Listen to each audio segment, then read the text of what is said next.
Hey fellow flowers, Violet here. Welcome back to part 3 of the elephant lanyard. So where we left off last time was we finished up the body, and so in this video we're going to be working on the details such as the legs, the head, and the trunk. Now hopefully this is similar to what you'd be working with. And to start the head, what I'm going to do is take a piece of string that is about 20 inches, and I'm going to feed it into the side of the body here. And you can see the other end of it poking out of the bottom there. So I'm going to grab that end, and then I'm going to flip the whole thing upside down. And I want to take that piece of string and shove it back the other way, but not on the same line, or like not on the same plane, because we want these two strings to have a little bit of separation. So I'm going to aim for going in between some stitches that are below it, and then I'm going to pull it all through. And we're going to even those out, so pull on it a little bit like this. And then now I have two strings that are about the same length that are poking out of the side of the body. Next, I will grab a piece of string that is the same length, so about 20 inches, and I'm going to take his midpoint and I'll lay it down across the face to make an X, and we are going to start a box stitch here. And this box stitch is what is going to ultimately become the head and part of the trunk. So hopefully if you've made it this far in the video, this step should be a breeze for you.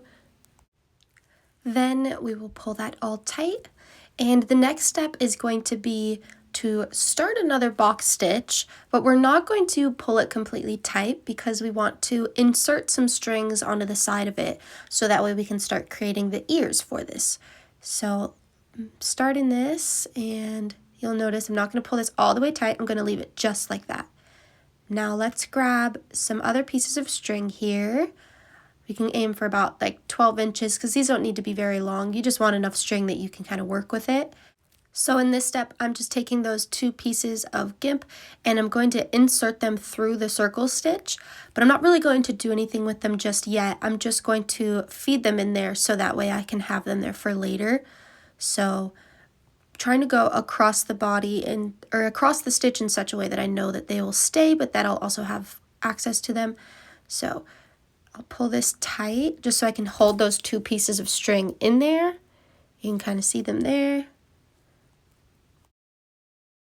And now I'll just resume working on the head. So I'm just going to work on a couple of stitches, just totally ignore that we even put those strings there.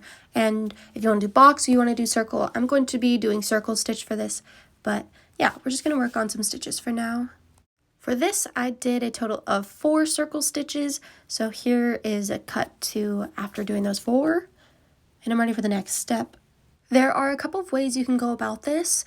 If you look on Pinterest, there are plenty of people who have done it using the circle stitch all the way through for the trunk. But for me, the way that I like to do it is just how I remember doing it when I was a kid, and that was that I would make a cobra stitch with the trunk because I like the way that the cobra stitch kind of curls and like moves around, because I feel like an elephant's trunk I always imagine being in motion. So for that, I'm taking 2 pieces of string and I am inserting them through my last stitch on this trunk. Next, and I realize this is probably not the most productive order to be doing all these steps in. Like, you totally could have done the feet first and been totally fine. But for me, next, what I did was I flipped the stitches for the head upside down and I started weaving in the opposite direction. And this is so that the head can get kind of a beefier look. So right now I'm weaving upside down on that head, and I'm just kind of leaving the 2 strings that I inserted for the trunk. Again, I'm just kind of leaving them there until I'm ready for them. So I'm going to continue stitching upside down until we're done with that. Now back to working on the trunk. So if you decided to do it the same way that I'm doing it with the 2 strings that you inserted to do the cobra stitch, I have 1 string that I left kind of short, and I'm letting that be the kind of like inside of the trunk, and then the white string is going to be the outside of the trunk that I'm doing the cobra stitch on. So I'm going to hold the two brown strings in my hand, and then I'll be doing the cobra stitch around them with the white. And this stitch is always cool because after a little while you get to see the little scoopity. It starts to like scoop and curve, and I think it's really cool. And once that's to a length that you're happy with, you just tie it off with a little bit of a knot and try to make it as tight as possible. And then we'll just trim off those strings.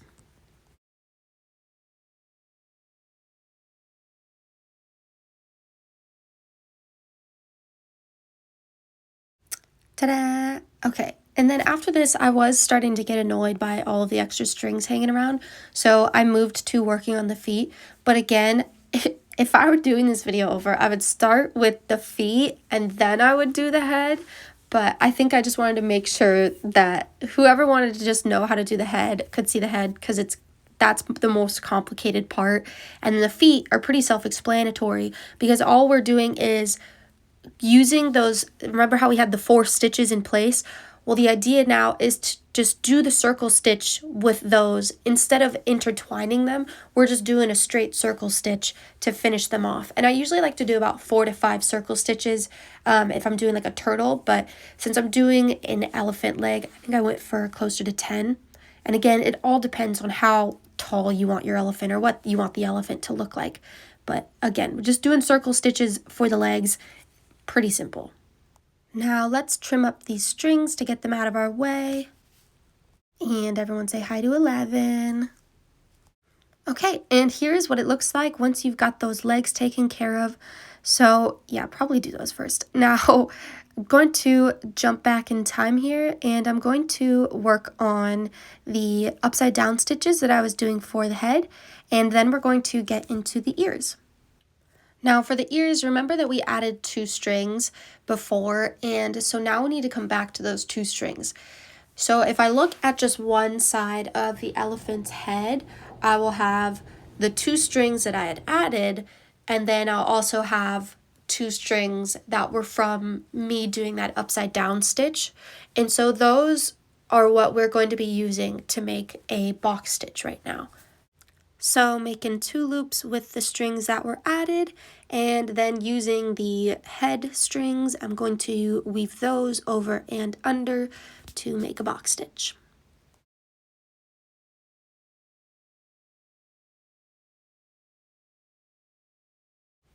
And let's do the same thing to the other side. So make 2 loops, we'll pull this guy through so we can go over and under, and this one go over under, and we pull it tight. Then we're going to go ahead and do 2 stitches on each side so that way we can lock in our work. And then we want to set ourselves up so that way we can add some strings to again get that flare on the ears. So you'll want to trim up some strings. These really don't even have to be that long. They can be like 6 inches or maybe even a little less, but it depends on how much working string you need. But I'm going to do those 2 stitches, then I'll grab those 2 pieces of extra gimp that we're going to be adding, and we'll do the next step. Here is a quick front view, and you can see that the ears are going out horizontally, but we want them to kind of flare out a little bit, so that's where those 6-inch strings are going to come into play, and this is where we're going to be adding them. So to do that, we're going to start a box stitch, and then we're going to, in between the box stitch, add in our extra strings to get the ears to flare out, and then we will be done. So here are those 2 pieces of string that I'm going to be adding, and I'm going to, on that most recent stitch, I'll just tuck that in between the 2 strands that I have, and we'll go over and under. And I do have a more in-depth tutorial on how to add strings if this step is a little too fast for you. But then we're going to take this one, we'll go the other way in between these 2 loops here because we want it to go straight, and then we'll pull this tight. And then from here, now that we've added the string, we want to do 3 more stitches, and then we're going to trim them off, and we will be done with this side. Then you'll flip it over, do the same thing, add a string to the other side, do 3 stitches, trim them off, and that'll be the total of the, I almost said turtle. That will complete the elephant. So thank you so much for watching. I hope this tutorial helped you guys, and please comment down below what you would like to see from me next. But yeah, thanks so much. Keep blooming, and I'll see you in the next one. Bye.